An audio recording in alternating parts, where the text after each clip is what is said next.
題西林壁，蘇軾。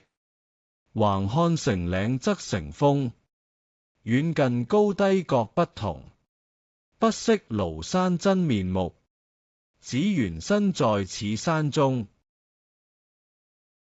題西林壁，蘇軾。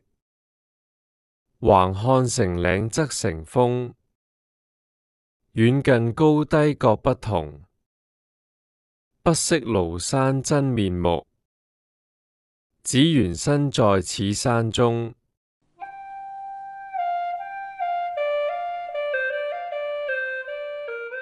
題西林壁係宋代詩人蘇軾遊覽廬山時，喺西林寺牆壁上題寫嘅詩。詩中寫道：橫看成嶺側成峰，遠近高低各不同。不識廬山真面目，只緣身在此山中。意思係從正面看，山嶺連綿；從側面看，山峰聳立；遠近高低觀察，景色千變萬化。點解總睇唔清廬山嘅全貌呢？原來係因為自己就正正身在呢座山。呢首詩用生動嘅畫面話俾我哋知，睇事情要全面。如果只從自己嘅角度出發，就好似置身山中睇唔見整座山一樣，好難了解真相。佢鼓勵我哋學習換位思考，先能夠睇得更清楚、更明白。